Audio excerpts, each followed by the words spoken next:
ওনার অধীনে এই নির্বাচনটা হওয়া উচিত না।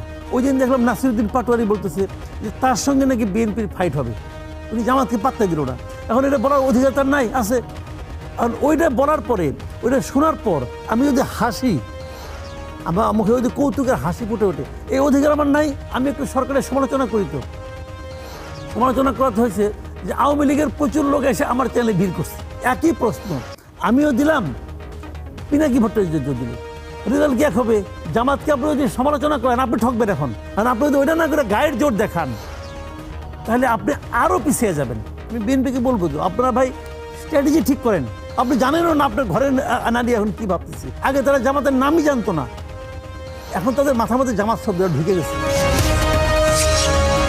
আগামী নির্বাচনে কি এই অন্তর্বর্তীকালীন সরকারের রূপ পরিবর্তন হয়ে তত্ত্বাবধায়ক বা নির্বাচনকালীন কোনো সরকার হতে পারে? রাজনৈতিক দলগুলোর ক্ষেত্রে এরকম কোনো চাপ থাকবে কিনা? আমি একটু যুক্ত করে দিই যে আপনি তো দেখেছেন যে বেশ কয়েকটি নির্বাচনকে নিয়ে বেশ কয়েকটি প্রতিবেদনও হয়েছে, অনেকে গবেষণা করেছেন। সেখানে দেখা গেছে যে বিএনপির একটা পার্সেন্টেজ, জামাতের একটা পার্সেন্টেজ, এবং মজার বিষয় হচ্ছে অনেক বড় একটা অংশ, আমার কাছে একটা জরিপ আছে, সেখানে 32.60% মানুষ কাকে ভোট দেবেন এটা সিদ্ধান্তই নেয়নি, এবং এই বয়সটা 18 থেকে 28 বছর। তো এই জায়গাগুলো থেকে কি বিএনপি একটু মানে নিজেকে বড় দল হিসেবে দাবি করছে, বা আগে যেহেতু তারা সরকারে ছিল, এখন নির্বাচনটা কি শেষ পর্যন্ত ইউনূস সাহেবের অধীনেই হবে নাকি অন্য কোনো সরকার? প্রথমত হলো ওনার অধীনে হবে কি হবে না এটা আমি বলতে পারবো না, এটা বলতে গেলে জ্যোতিষিত হবে। আচ্ছা, ওই আলোচনায় আমি যাব না, কিন্তু হওয়া উচিত হবে কি না হবে সেটা আমি বলতে পারবো। ওকে, আমি ওইটাই বলেছি যে ওনার অধীনে এই নির্বাচনটা হওয়া উচিত না। এই নির্বাচনটা তাহলে সারা দুনিয়ার কাছে আমি মনে করি ওনার এখন পর্যন্ত যে পক্ষপাতমূলক যে আচরণ, সেই আচরণটাই প্রমাণ করে উনি একটা পক্ষপাতহীন নির্বাচন করতে পারবেন না। এটা হলো ক্লিয়ার। আর বিএনপি নিজেকে বড় দল মনে করে করতেই পারে। ওই দিন দেখলাম নাসিরউদ্দিন পাটোয়ারি বলতেছে যে তার সঙ্গে নাকি বিএনপির ফাইট হবে, উনি জামাতকে পাত্তা দিল না। এখন এটা বলার অধিকার তার নাই, আছে। আর ওইটা বলার পরে, ওইটা শোনার পর আমি যদি হাসি, আমার মুখে যদি কৌতুকের হাসি ফুটে ওঠে, এই অধিকার আমার নাই, এটাও আমার আছে। ওনার অধিকার আছে বলার, আমার অধিকার আছে প্রতিক্রিয়া দেখানোর, কোনো সমস্যা নাই। তো বিএনপি যদি মনে করে তারা বড় দল, ঠিক আছে। জামাত যদি মনে করে আমরা এবার জিতবো, সেটাও ঠিক আছে। আবার মানে আপনার সাপড়া কলি তারা যদি মনে করে আমরাই ক্ষমতায় যাব, সেটাও ঠিক আছে।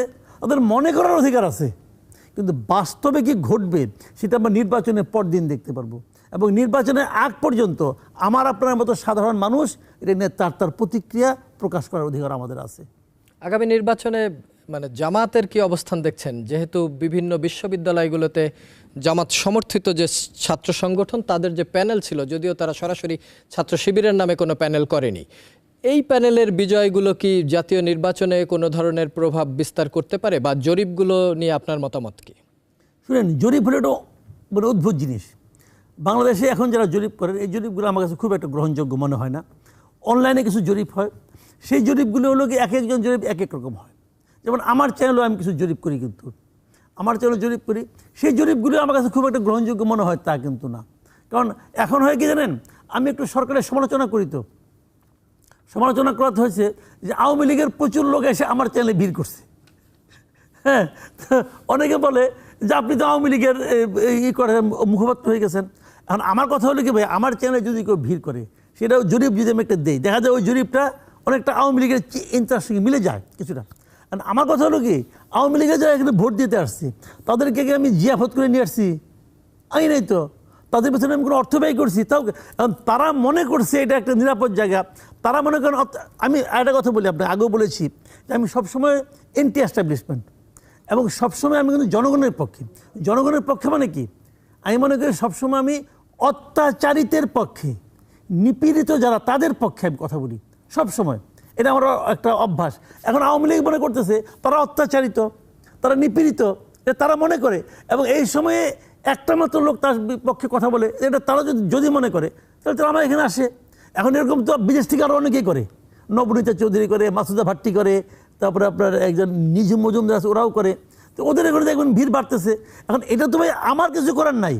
আবার আগের আমলে কী হয়েছে, আওয়ামী লীগ আমলে বিএনপির মনে করতে আমি বিএনপির পক্ষে কথা বলতেছি, জামাত মনে করতে তাদের পক্ষে কথা বলতেছি, হতো।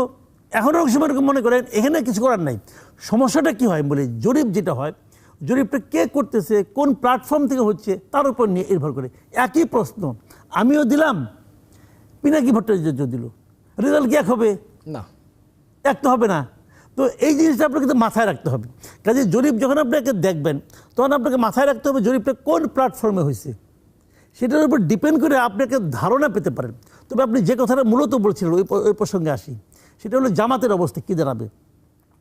শিক্ষা প্রতিষ্ঠানগুলি জামাতের যে ভূমিধস জয়, আমি এটাকে ভূমিধস জয় বলবো, এই জয়ের পিছনে তাদের পরিশ্রমটা কাজ করছে, তাদের স্ট্র্যাটেজিটা কাজ করেছে, তাদের যে কৌশলটা কাজ করছে, এবং এই কৌশলটা থেকে অন্যদের শিক্ষা নেওয়ার ব্যাপার আছে। জামাতকে দোষ দিন না, জামাতকে আপনি যদি সমালোচনা করেন আপনি ঠকবেন। এখন বাংলাদেশের রাজনীতি, বিশেষ করে ভোটের রাজনীতি, এটাকে জামাত চেঞ্জ করে দিছে। ভোটের রাজনীতিকে জামাতে ইসলাম চেঞ্জ করে দিয়েছে, এই কথাটা মাথায় রেখেন, লিখে রেখেন।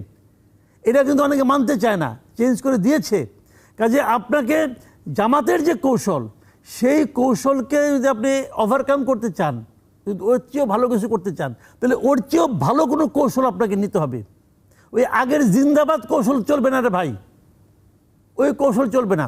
এখন শিক্ষা প্রতিষ্ঠানগুলি তারা যে ফলটা নিয়ে আসছে, দেখেন আপনি কখনো জানেন কিনা, আমার তো অনেক দিনের অভিজ্ঞতা, কেউ কখনো ভাবছে যে মেয়েদের হলে জামাত জিতবে? তো মেয়েদের হলে তো জামাত জিততেছে, এবং ভোটের পার্সেন্টেজ এত হবে এটা কেউ চিন্তা ভাবছে। এবং ওখানে কি কোনো জোর জবরদস্তি হয়েছে? হয় নাই তো। আমাকে একজন প্রশ্ন করছিল, আমি যেদিন রাজশাহী ইউনিভার্সিটিতে ভোট হলো তারপরের দিন ওখানে আমি গিয়েছিলাম, আমাকে জিজ্ঞাসা করছে ওনারা কেন জিতলো। আমাকে ছাত্র তাদেরকে ভোট দিয়েছে তাই জিতছে, ভোট না দিলে তো আর জিততো না। এখানে তো আর আসমানি উপায়ে এসে কেউ ভোট দেয় নাই। তো জামাত একটা সচেতন ছেলে মেয়ের কাছ থেকে জামাতকে ভোট দেওয়ানোর জন্য জামাত তাকে মোটিভেট করতে পেরেছে। আপনি ওই কাজটা করেন, আর আপনি যদি ওইটা না করে গায়ের জোর দেখান, তাহলে আপনি আরও পিছিয়ে যাবেন। এই একই জিনিস সারা দেশেও চলছে। সারা দেশে আমি বলি আপনাকে, শিক্ষা প্রতিষ্ঠানের রেজাল্ট সারা দেশের জাতীয় নির্বাচনকে অত বেশি প্রভাবিত করবে না, এটা কখনোই করে না, অত বেশি না। তবে কিছু না কিছু করবে, অল্প হলেও করবে। আমি বিএনপি যারা ইলেকশন করতেছেন, আমি বিএনপিকে বলবো তো আপনারা ভাই স্ট্র্যাটেজি ঠিক করেন, আগে স্ট্র্যাটেজি ঠিক করেন যে আপনারা কীভাবে মোকাবেলা করবেন এই জিনিসটাকে, মানুষকে কীভাবে মোটিভেট করবেন। জামাতের লোকজন আরও আজকের থেকে আরও কয়েক মাস আগের থেকে তারা মাঠে নেমে গেছে, মানুষের কাছে যাচ্ছে। বিশেষ করে নারীদের মধ্যে তাদের অবস্থান এখন মানে আপনি চিন্তা করতে পারবেন না কী পরিমাণ ভালো হয়ে গেছে নারীদের মধ্যে। আপনি জানেনও না আপনার ঘরের নারী এখন কী ভাবতেছে।